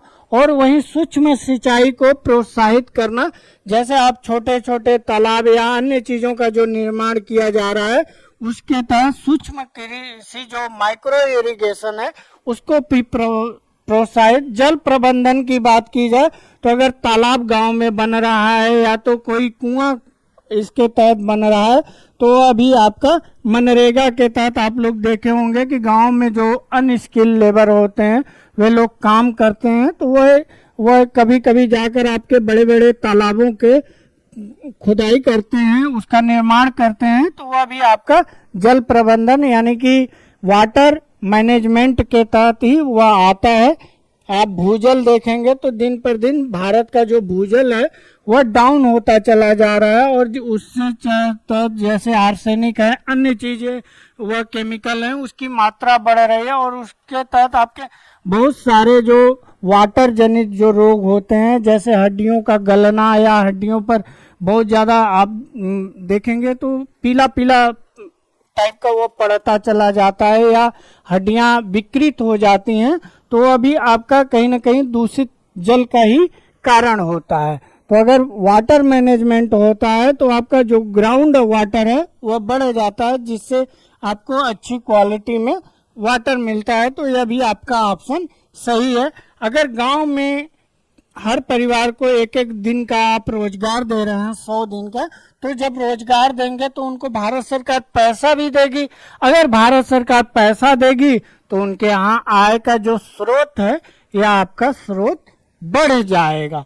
और जब आय का स्रोत बढ़ेगा तो आप लोग जैसा जानते हैं लगभग 68%, अगर 2011 के जनगणना के हिसाब से देखा जाए तो 68% जो जनसंख्या है वह आपके ग्रामीण क्षेत्रों में निवास करती है। अगर संपूर्ण भारत में यह योजना लागू है तो सोचिए इसके तहत कितने लोगों के आय में वृद्धि हो जाएगा, और जब आय में वृद्धि होगा तो उनकी डिमांड भी बढ़ जाएगा।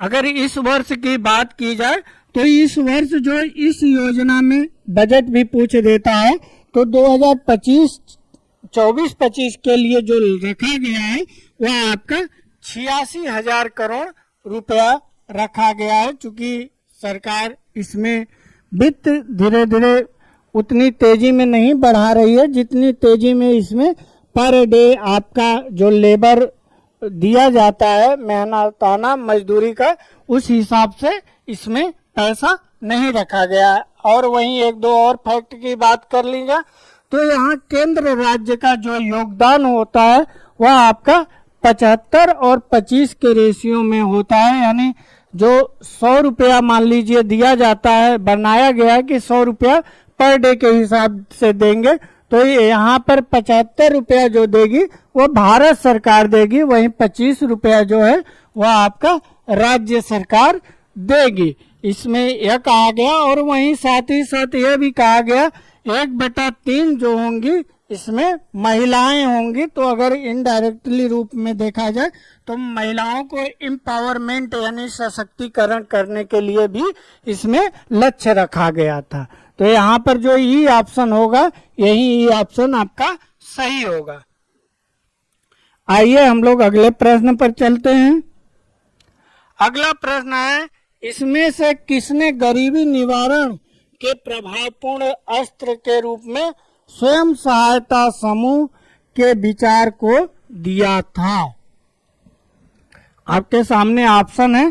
पहला ऑप्शन है अमर्त्य सेन। अमर्त्य सेन का नाम लेते ही आपके मन में नोबेल पुरस्कार याद आया होगा, क्योंकि ये पहले भारतीय थे जिन्हें अर्थशास्त्र के क्षेत्र में 1998 में नोबेल पुरस्कार दिया गया था।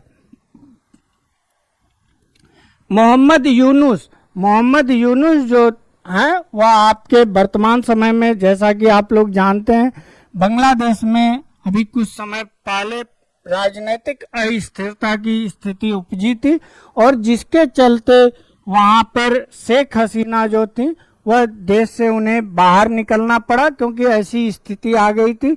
सेना लास्ट में उनका साथ देने से मना कर दी, क्योंकि वहां पर एक लंबे समय से आंदोलन चल रहा था, और जो आंदोलन था वह एक ऐसा आंदोलन था कि जैसे मान लीजिए फ्रीडम फाइटर हैं, फ्रीडम फाइटर सपोज दैट अगर उनकी कम संख्या है तो उनको उनके कम संख्या से ज्यादा अगर उनको रिजर्वेशन दिया जा रहा है तो यही इशू था। और सरकारी नौकरियों में वह भी बड़े बड़े पदों पर, तो उसी के खिलाफ वहाँ छात्र आंदोलन करते हैं। फिर उसमें जनता और छात्र जुड़ती चली जाती है, जबकि एक समय शेख हसीना को आधुनिक बांग्लादेश के निर्माता के रूप में देखा जाता है। वहाँ पर जितने भी इस समय इंडस्ट्री, आप कॉटन इंडस्ट्री या उस रूप में देखेंगे तो उसमें उनका महत्वपूर्ण योगदान था। तो वर्तमान समय में जो आपकी सरकार गठित की गई है उसके यह अध्यक्ष है मोहम्मद यूनुस खान, और यहीं आपके नोबेल पुरस्कार भी इन्हें दिया जा चुका है। अगर वहीं बात की जाए यश चक्रवर्ती यानी कि सुविमल चक्रवर्ती की बात, तो यह एक प्रसिद्ध अर्थशास्त्री थे, और जब आपका दूसरी पंचवर्षीय योजना बन रही थी यानी पीसी महलनोबिस के नेतृत्व में, तो उसमें डिजाइन तैयार करने में भी इनकी बहुत महत्वपूर्ण योगदान था। वहीं अगर वेंकैया नायडू की बात की जाए तो यह आपके भूतपूर्व उपराष्ट्रपति रह चुके हैं। तो यहाँ पर जो सही है आपका स्वयं सहायता समूह का विचार जो दिए थे, इसे आप सेल्फ हेल्प ग्रुप भी कहा जाता है। इसका जो विचार दिए थे यह आपके मोहम्मद यूनुस खान जी ने दिए थे, और यही जो थे आपके 1976 में इन्हीं की परिकल्पना के आधार पर ग्रामीण बैंक ऑफ बांग्लादेश की स्थापना की गई थी, जिसके थ्रू माइक्रो फाइनेंस की बात की गई थी। तो हम लोग आगे चलते हैं। इसका जो सही उत्तर है यह आपका बी उत्तर सही है। आइए हम लोग आगे चलते हैं। देश के विभिन्न स्थलों और या घटनाओं को देखने के लिए भारत में विदेशियों की यात्रा अर्थनैतिक यानी आर्थिक रूप से की दृष्टि से निम्नलिखित में से किसके समान मानी जाती है? अगर मान लीजिए कोई अमेरिका का व्यक्ति है, अगर वह भारत में आया जलियांवाला बाग घूमने, या तो वह सोचा यार क्या बात है गया में चलें गया घूमने, या तो यह सोचा कि हम चल रहे हैं पटना में, पटना को देखेंगे, वहां पर जो अनाज का भंडार बना था अंग्रेजों के समय कैसी डिजाइन थी यह देखेंगे। तो उसी के प्रश्न के बारे में पूछ रहा है कि जो लोग वहां से आते हैं उनका जो अर्थनैतिक दृष्टि से किस रूप में देखा जा सके। पहला आपका है उत्पादन, दूसरा है उपभोग, तीसरा आपका है आयात और चौथा जो है आपका निर्यात। और ई ऑप्शन जैसे आप लोगों को मालूम है कि उपर्युक्त में से कोई नहीं, आबलिक उपर्युक्त में से एक से अधिक। तो अगर यहाँ पर बात किया जाए, कोई व्यक्ति अगर सुपर दैट यह अमेरिका है, अमेरिका से भारत आया, भारत में आपका यह आपका क्या है इंडिया का, सॉरी यह आपका इंडिया है, यहाँ आया, यहाँ पर आपका बिहार गया, बिहार में गया घूमने गया, तो गया जाएगा तो मुंह बांध के तो जाएगा नहीं वहां पर कि चले मुंह बांध के हम पूरा घूम लें। जब जाएगा तो कुछ चीजें खरीदेगा, कुछ यात्रा में खर्च देगा, तो उसी के बारे में पूछ रहा है कि क्या करेगा। तो वह तो उत्पादन तो कुछ नहीं करेगा, भारत में आकर तो कोई मशीनें या कोई चीज बनाएगा नहीं कि चलो कपड़ा ही सिल देते हैं, चलो यह करते हैं। वह तो आएगा ठाट बाट से अपना घूमने के लिए, सैलानी के रूप में आ रहा है। जैसे आप लोग एक राज्य से दूसरे राज्य में, हिमाचल प्रदेश शिमला चले गए या अन्य जगह चले गए, तो उसी रूप में आप देखिए। और उपभोग तो करेगा, लेकिन उपभोग करेगा फिर उसके बाद हम देखते हैं आयात यहाँ पर वह नहीं करेगा। अगर भारत की दृष्टि से देखा जाए, भारत में विदेशी का, तो भारत क्या अगर कोष की बात, व्यापार की बात की जाए तो आपका निर्यात होगा। और निर्यात किसका होगा? सर्विस सेक्टर के मद में यह सम्मिलित किया जाएगा, यानी कि आपका जो डी ऑप्शन है यही होगा। अगर वह आया, वह आने के बाद तो कोई वस्तु खरीदा, तो वह भारतीय तट जो है इस तट को तो पार नहीं की वस्तु ना, उसका प्राइस तो इसी बी जगह पर आपका गया, पटना, इस जिलों में, या नेवादा आपका हुआ, या मुजफ्फरपुर में चला गया लीची खाने, खूब लीची खाया, तो जो पैसा पेड किया वो पैसा तो आपका बिहार में पेड किया ना। तो वह आपका प्रोडक्ट का वो उपभोग किया या कोई प्रोडक्ट ले गया, तो वह तट के बाहर तो वह व्यापार के नियत से तो जा नहीं रहा है, वह तो अपने साथ खरीद के ले जा रहा है। तो यह सर्विस के मद में, सर्विस का भारत सरकार क्या की? वह निर्यात की, यानी कि आपका डी ऑप्शन जो है वह सही है। अब हम लोग चलते हैं अगले प्रश्न पर। भारतवर्ष में निम्न में से कौन सी विनिमय दर व्यवस्था लागू है? यहाँ पर एक्सचेंज रेट की बात की जा रही है, तो हम लोग देख लेते हैं। सोने के मानक सहित नियत विनिमय दर, फिर वही है नियत परंतु समायोज्य विनिमय दर, वही आपका सी ऑप्शन है मैनेज डर्ट फ्लोट या फ्री फ्लोट, या तो ई ऑप्शन है। यदि आपको ऊपर में से कोई नहीं लग रहा है तो ई ऑप्शन जाइए, या तो एक से अधिक लग रहा है तब भी ई ऑप्शन जाइए। लेकिन अगर जब भी आप देखेंगे तो ऐसा लगेगा कि बी ऑप्शन भी सही है, सी भी कुछ पार्शियली सही है, तो उसमें आप क्या चुनेंगे कि सबसे बेस्ट जो परिभाषा निहित है, इस प्रश्न का जो आंसर निहित है, उसी पर हम जाते हैं, उसी को ऑप्शन को हम सही मानते हैं, और उसी को आप जो आयोग होता है, जो या अधीनस्थ कमीशन होता है, उसी को वह सही मानता है। तो यानी इस आधार पर देखा जाए तो जो मैनेज्ड है, यही आपका मैनेज्ड या डर्ट फ्लोट रेट, यही आपका वर्तमान समय में भारत में विनिमय दर में लागू है। अगर आप देखेंगे 1990-92 से पहले तो भारत सरकार क्या काम करती थी, सुबह के समय यह कहती थी कि हम डॉलर इतने पर बेचेंगे और इतने पर खरीदेंगे, यानी कि जो कीमत होता था वह एक तरह से फिक्स कर दिया गया, फिक्स्ड हो गया। अगर वही फिर बाद में कहीं पर यह होता है कि नहीं हम न खरीदेंगे न बेचेंगे, हम जैसा मार्केट में जो डिमांड है और सप्लाई है जो डॉलर की, उसी के आधार पर हमारा रुपए का जो कीमत है वही कीमत आपका तय होगा। तो 1992-93 में जो आया वह आपका मैनेज्ड विनिमय दर यानी कि डर्ट फ्लोट रेट आया, और इसके तहत जो था आपका एक स्वतंत्र का मतलब फ्री का मतलब होता है जिस आधार पर डिमांड और सप्लाई हो रहा है उसे हम स्वतंत्र रूप से छोड़ देते हैं, उसी आधार पर आपका विनिमय दर निर्धारित होगा। अगर उसमें यह हो कि हम मैनेज करेंगे, चूंकि भारत में आप जैसे जानते हैं विदेशी मुद्रा का बहुत कमी, अगर आप उसे उस रूप में एफडीआई के रूप में देखें या पोर्टफोलियो इन्वेस्टमेंट के रूप में, तो जो लॉन्ग टर्म के लिए मुद्रा आती है उसकी मात्रा बहुत कम होती है, और जो शॉर्ट टर्म के लिए आती है या तो जिसे हार्ड करेंसी भी कहा जाता है उसकी मात्रा ज़्यादा होती है। तो भारत में जो आपका है मैनेज का मतलब फ्री प्लस आपका फ्लोट दोनों आपका सम्मिलित रहेगा, यही आपका उत्तर है। फ्लोट का मतलब एक अगर मान लीजिए यह डिमांड सप्लाई स्वतंत्र है, तो यहाँ पर अगर हम ड्रा के माध्यम से चिन्ह के माध्यम से देखें तो यह तो फिक्स है, ऊपर बढ़ा फिर ऐसे हुआ, फिर मान लीजिए डाउन जाने लगा तो हम क्या किए इसको मैनेज कर दिए, या ऊपर बढ़ गया तो फिर इसको मैनेज करके हम इसको एक समान ला दिए ताकि रुपए पर इसका नकारात्मक प्रभाव या अर्थव्यवस्था पर नकारात्मक प्रभाव न पड़ सके। वहीं हम अगला प्रश्न देख लेते हैं। अर्थव्यवस्था में आर्थिक आपूर्ति रकम निम्न में से किस समष्टि अर्थशास्त्रीय चर को प्रभावित करता है?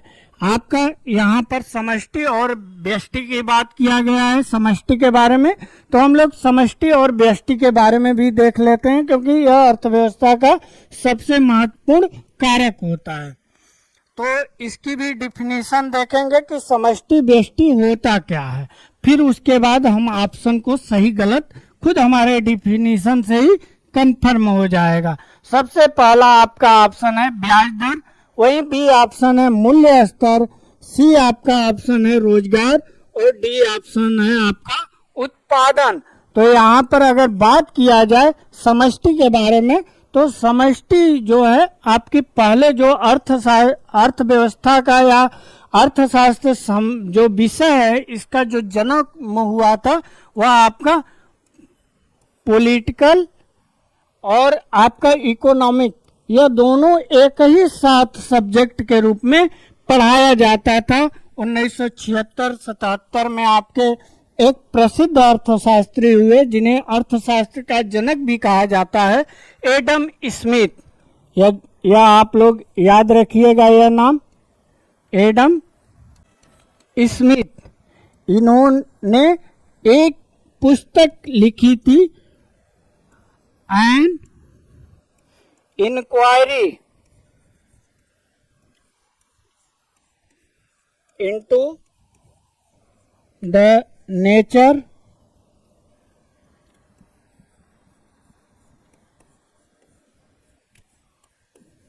टू द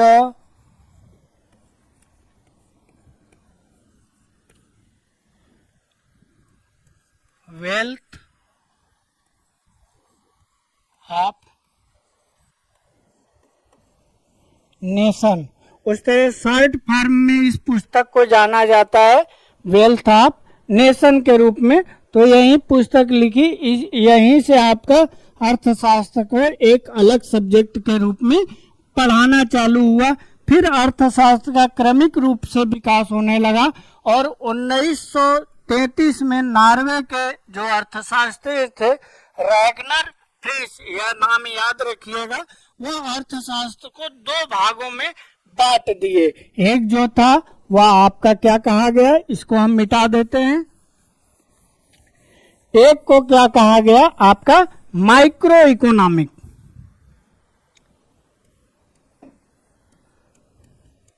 माइक्रो इकोनॉमिक, और वहीं आपका दूसरे को क्या कहा गया मैक्रो इकोनॉमिक। अगर आप लोग इकोनॉमिक्स पढ़ते होंगे तो उसमें आपका सब्जेक्ट के रूप में तो यह दोनों आपके एक पार्ट के रूप में पढ़ाया जाता है। जब आपका अर्थव्यवस्था पढ़ाया जाता है तो उसमें एक यह विशेष पेपर होता है। तो यह जो माइक्रो है, माइक्रो का यही तात्पर्य होता है सूक्ष्म, सूक्ष्म यानी कि अन्य शब्दों में कहें तो व्यष्टि। व्यष्टि का मतलब होता है जब कोई एक इकाई का जब अध्ययन करते हैं तो वहां पर एक इकाई या एक व्यक्ति का अध्ययन करते हैं तो वहां पर हम क्या कहते हैं, यह माइक्रो इकोनॉमिक के अंतर्गत यानी कि व्यष्टि अर्थशास्त्र के अंतर्गत रखा जाएगा। अगर वहीं समस्त इकाइयों को मिलाकर अगर जब अध्ययन करते हैं तो उसे क्या कहा जाएगा आपका माइक्रो इकोनॉमिक्स यानी कि आपका व्यष्टि समष्टि अर्थशास्त्र। तो यहाँ से आप लोगों को मालूम चल गया होगा कि इन चारों में से कौन सा आंसर आपका सही है। यदि ब्याज दर की बात की जाए तो ब्याज दर यहाँ पर समग्र ब्याज दर की बात की गई है। अगर मूल्य स्तर की बात की जाए तो अगर यहीं पर एक इकाई के मूल्य स्तर की बात कही गई होती तो यह आपका व्यष्टि होता है, नहीं तो यह समष्टि के अंतर्गत। अगर रोजगार की बात की जाए तो रोजगार जो बात किया जाता है कभी भी आपका एक इकाई के स्तर पर बात नहीं किया जाता है। तो यह आपका माइक्रो यानी कि समष्टि अर्थशास्त्र के अंतर्गत आता है। वहीं आपका अगर डी ऑप्शन की बात की जाए उत्पादन, तो उत्पादन भी आपका समष्टि के अंतर्गत सम्मिलित किया जाता है। चूंकि इसको व्यष्टि में भी अध्ययन किया जाता है, इस आधार पर देखा जाए तो जो ई ऑप्शन है यही आपका सही है। आइए हम लोग आगे चलते हैं। पूरा मन में आज 15 अक्टूबर है तो एक महापुरुष भारत में हुए थे। अगर कहा जाए आधुनिक भारत के निर्माणकर्ताओं में तो इनका महत्वपूर्ण योगदान था। पूरा यानी कि ग्रामीण क्षेत्रों में नगरीय सुविधाएं प्रदान करना प्रारूप किसके द्वारा प्रस्तावित किया गया था। यह आपके पहले ऑप्शन है doctor APJ Abdul Kalam, doctor Manmohan Singh, Lal Krishna Advani, Rajiv Gandhi. तो यह जो पूरा शब्द है इंग्लिश में इस तरह लिखा जाता है, पूरा providing urban amenities in rural area. तो आपका जो शहरों में जो सुविधाएं हैं, अगर सिंपल भाषा में कहा जाए शहरों में जो सुविधाएं हैं वही सुविधाएं गांवों में प्रोवाइड करना। क्योंकि आप लोग जैसा जानते होंगे दो इफेक्ट काम करता है, एक पुल इफेक्ट होता है और एक आपका पुश इफेक्ट होता है। यह दोनों आपका अर्थशास्त्र का इफेक्ट है। और जब भी गांवों से शहरों में पलायन होता है तो दोनों कारण होता है। जब गांव में लो इनकम हो यानी कि परिवार की आर्थिक स्थिति नहीं हो तो यह सब कारक जो होते हैं, रोजगार ना हो तो यह सब आपके कारण जो होते हैं आपके पुश इफेक्ट में सम्मिलित होते हैं। वहीं अगर पुल इफेक्ट की बात की जाए तो शहरों में वो सभी सुविधाएं रोजगार से ले लीजिए या जीवन की गुणवत्ता बढ़ाने से ले लीजिए, सभी जो चीजें सम्मिलित होती हैं वह आपके पुल मतलब खींचना, ये इफेक्ट के अंतर्गत सम्मिलित होता है। तो आपका पूरा का जो कंसेप्ट दिया गया था यह 2004 में इस कंसेप्ट को भारत सरकार द्वारा यूज किया गया था। और हमारे जो भूतपूर्व राष्ट्रपति श्री एपीजे अब्दुल कलाम जी द्वारा और भारत रत्न भी थे, इतने महान पुरुष थे कि अपने ज्ञान की जो ज्योति होती है उसको लास्ट मृत्यु समय के कुछ समय पहले तक वह शिलांग में 27 जुलाई 2015 को भाषण देते हुए उस समय इनका लेक्चर दे रहे थे, उस समय इनका देहावसान यानी कि स्वर्गवास हो गया था और आज के ही दिन इनका जन्मदिन के रूप में मनाया जाता है। क्योंकि आप लोग जानते होंगे उड़ीसा के किनारे एक कोस्ट है, उसका नाम भी आपका एपीजे अब्दुल कलाम आइलैंड के रूप में जाना जाता है और इन्हें मिसाइल मैन के रूप में भी जाना जाता है।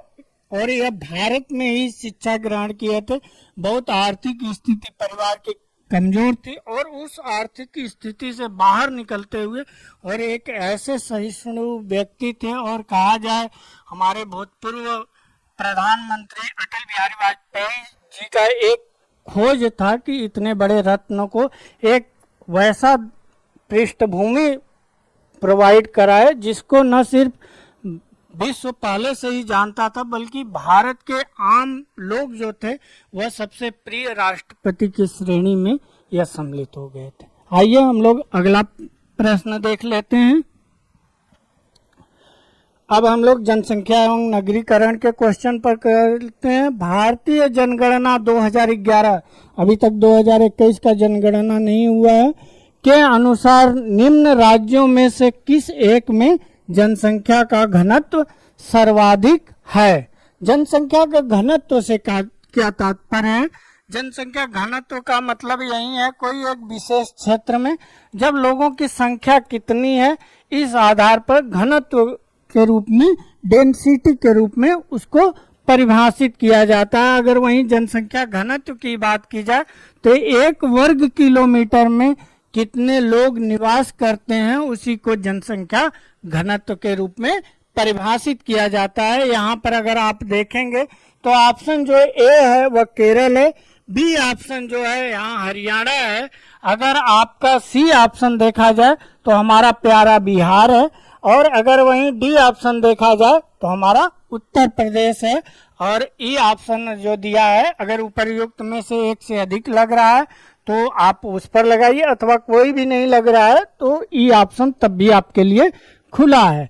अगर सर्वाधिक जनसंख्या घनत्व की बात की जाए तो यहाँ पर जो सही उत्तर है अगर राज्य की बात की जाए तो आपका बिहार है। आइए हम लोग अगले प्रश्न पर चलते हैं।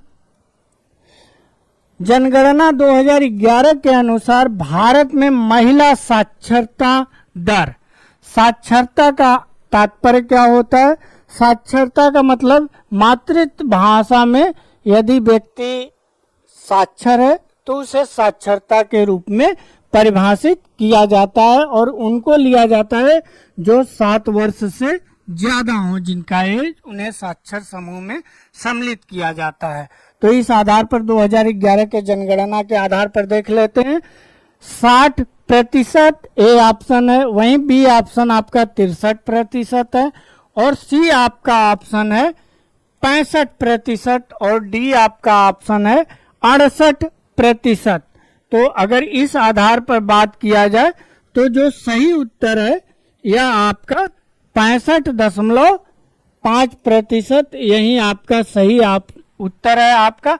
अगर इसको बात किया जाए भारत के रूप में पूछा है तो इसके आधार पर देखा जाए तो जो आपका 74%, 74.4% या तो 5% जो है वह भारत का आपका लिटरेसी रेट है, यानी कि आपका साक्षरता दर है। अगर वहीं मेल की बात की जाए तो मेल हमेशा ज्यादा साक्षर होते हैं क्योंकि भारत एक पुरुष प्रधान देश है, इसलिए भारत तकियानुसी जो मानसिकता है लोगों को, लड़कियों को नहीं पढ़ने देते हैं क्योंकि लड़कियां लड़कों से कहीं ज्यादा उनका जो योगदान होता है वह ज्यादा होता है और माता पिता का भी देखभाल अच्छी तरह से करती हैं। तो अगर यहाँ पर बात किया जाए मेल का तो मेल ज्यादा है आपके 82% प्लस 82.5% इनका है। अगर हम राज्य की, चूंकि इसे राज्य स्पेसिफिक देख रहे हैं, तो अगर हम बिहार की बात करें तो बिहार का जो आपका है वह आपका 61%, 7% 2011 के अनुसार आपका लिटरेसी रेट है। अगर वहीं आपका पुरुष की बात की जाए तो इसमें 10 जोड़ दीजिए, यानी कि आपका जो है 71.3%, या आपका बिहार में मेल यानी कि पुरुष का साक्षरता दर है। वहीं अगर महिला की बात की जाए तो यह आपका 51.5% है। आइए हम लोग अगले प्रश्न पर चलते हैं। भारत के वे राज्य अथवा केंद्र शासित प्रदेश जहां 2011 की जनगणना के अनुसार अनुसूचित जाति और अनुसूचित जनजाति जनसंख्या का प्रतिशत उसकी कुल जनसंख्या में सबसे अधिक है। तो आपका यहाँ जो ऑप्शन है वह आपका उत्तर प्रदेश और मिजोरम है। वहीं बी ऑप्शन जो आपका है वह आपका पश्चिम बंगाल और नागालैंड है। और डी आपका ऑप्शन है पंजाब एवं लक्षद्वीप, और आपका डी जो है वह आपका बिहार और मेघालय है। ई उपर्युक्त में से कोई नहीं, आवलिक एक से अधिक, उपर्युक्त में से एक से अधिक। और यह जो पूछा गया है CDPO प्रीलिम्स 2018 का क्वेश्चन है। तो अगर इस आधार पर देखा जाए जो उत्तर आपका होगा, पंजाब जो है सबसे ज्यादा यहाँ SC यानी कि अनुसूचित जाति की जनसंख्या है। अगर लक्षद्वीप की बात की जाए तो यहाँ सबसे ज्यादा आपका अनुसूचित जनजाति की जनसंख्या है। अगर बिहार में बात की जाए तो आपका जो संथाल जनजाति होती है उसकी संख्या सबसे ज्यादा है। आइए हम लोग इस वीडियो को यहीं समाप्त करते हुए आप लोगों को हमारे तरफ से ढेर सारी शुभकामनाएं कि आप अपना परीक्षा के प्रति एकदम पूरी तरह से समर्पित रहिए और उसे समय और प्लान के साथ पढ़िए, और कितने समय में रिवाइज करना है, क्या स्ट्रेटेजी होती है, इस सब को बनाकर आप अपने अंत ध्यान में रखते हुए सामने एकदम आपके पूरे प्लेटफॉर्म हो कि इतने समय पर ज्यादा से ज्यादा अपने रिवीजन पर ध्यान दीजिए। धन्यवाद।